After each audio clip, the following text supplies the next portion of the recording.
wabarakatuh. Selamat datang di video kali ini.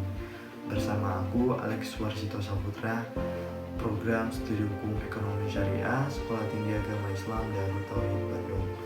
Pada kesempatan ini, kita akan membedah topik yang sangat krusial dalam mata kuliah Sosiologi Hukum, yaitu konflik dan hukum dan politik dalam penyelesaian konflik dalam mewujudkan keadilan bagi seluruh rakyat Indonesia.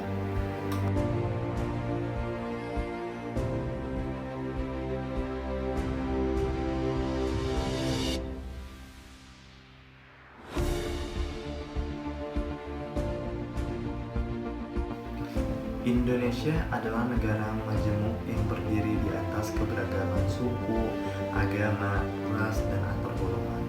Namun di sisi lain, kemajemukan ini juga menyimpan potensi friksi yang dapat bereskalasi menjadi konflik sosial.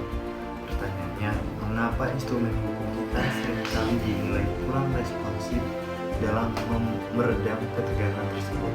Apakah penegakan hukum di negara kita masih diwarnai oleh praktik pilih? Teman-teman, konflik sosial tidak pernah lahir dari ruang hampa. Berdasarkan perspektif sosiologi hukum, dinamika konflik di Indonesia dipengaruhi oleh gesekan multidimensi yang mencakup aspek politik, hukum, ekonomi, dan budaya. Mari kita bedah satu persatu dari aspek tersebut.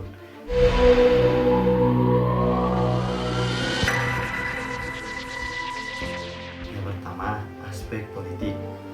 Konflik seringkali dipicu oleh instrumentisasi sentimen akar rumput oleh para elit demi meraih kekuasaan.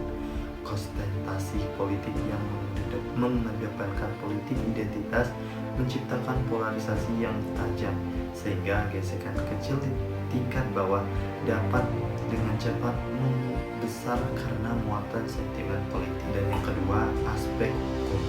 Konflik terjadi ketika muncul perspektif penegakan hukum yang tidak adil dan memihak di tengah masyarakat. Ketika lembaga peradilan formal dinilai gagal menjadi lembaga yang adil, masyarakat akan kehilangan kepercayaan terhadap institusi negara. Selain itu, terdapat benturan antara hukum positif negara dengan living law atau hukum adat, seperti kasus sengketa lahan, agraria, pengabaian terhadap hukum yang hidup di masyarakat nilai yang memicu perlawanan berkepanjangan. Aspek yang ketiga yaitu ekonomi. Ketimpangan ekonomi yang melebar antara kelompok kaya dan miskin menciptakan kecemburuan sosial struktural ketika akses terhadap sumber daya ekonomi hanya terkonsentrasi kepada segelintir pihak.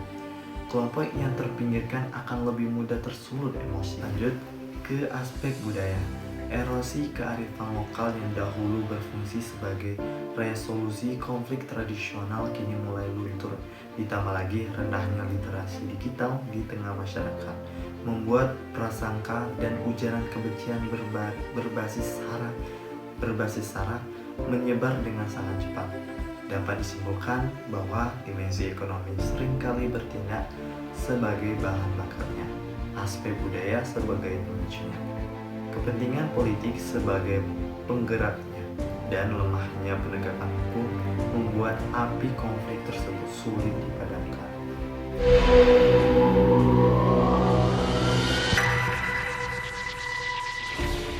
Secara praktis, hubungan antara hukum dan politik menunjukkan interaksi yang saling memengaruhi. Dalam sosiologi hukum, karakter hukum sangat ditentukan oleh konfigurasi politik yang dominan. Idealnya kita mengedepankan rule of law atau di mana hukum bersifat objektif dan imparsial.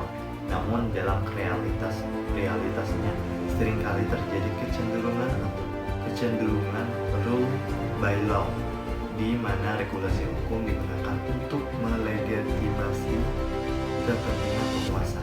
Terdapat 3 bentuk intervensi politik dalam penegakan hukum yang sering terjadi saat konflik sosial berlangsung.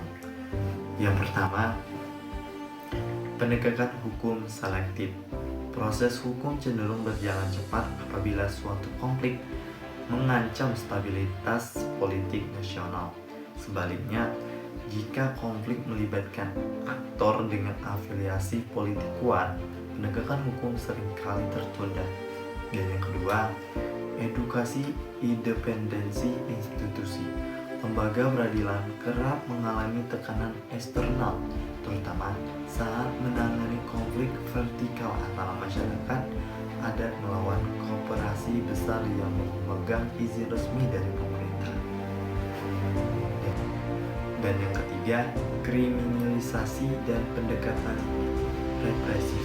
Otoritas politik terkadang menerapkan instrumen hukum secara kaku untuk meredam perlawanan sosial. Hal ini lebih mengutamakan ketertiban formal daripada pemenuhan keadilan yang substantif. Intervensi yang berkelebihan ini melahirkan prosedur resolution atau proses penyelesaian konflik dianggap selesai secara yuridis di atas kertas, tetapi karena akar permasalahan diabaikan, ketegangan sosiologis di masyarakat tetap tersimpan dan dapat meledak kembali di masa depan.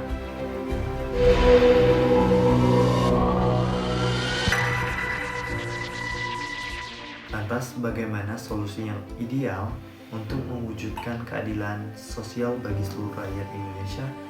Sebagaimana amanat sila kelima Pancasila, kita harus merekonstruksi relasi hukum dan politik melalui 3 langkah strategis berikut. Yang pertama, rekonstruksi politik hukum. Otoritas politik dalam membentuk undang-undang wajib mengutamakan hak dasar warga negara dan meminimalisasi regulasi yang hanya mengakomodasi kepentingan kelompok elit atau elit kultur. Proses pembentukan hukum harus melibatkan partisipasi publik yang bermakna. Dan yang kedua, penerapan paradigma hukum progresif dan keadilan restoratif berdasarkan pemikiran Profesor Sajipto Raharjo. Hukum adalah untuk manusia, bukan manusia untuk hukum. Oleh karena itu, penyelesaian konflik tidak boleh terjebak pada prosedur formalitas yang kaku. Melalui pendekatan restoratif justice, kita mengutamakan dialog, musyawarah, dan pemulihan hubungan kemasyarakatan.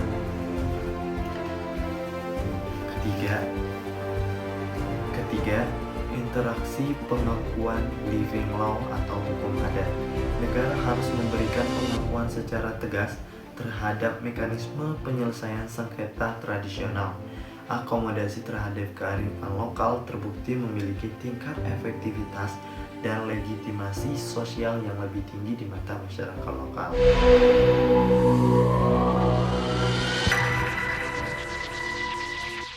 Sebagai kesimpulan, mewujudkan keadilan yang merata berarti kita harus menyeimbangkan 3 aspek keadilan sekaligus. Yang pertama, keadilan hukum, kedua, keadilan politik, dan ketiga, keadilan ekonomi. Sosial politik harus memberikan legitimasi kekuasaan untuk mendukung penegakan hukum yang mandiri, sedangkan hukum memberikan batasan konstitusional agar kekuasaan politik tidak bertindak otoriter.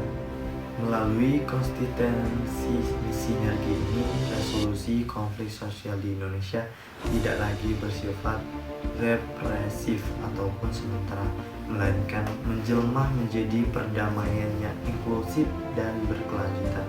Bagaimana pendapat Anda?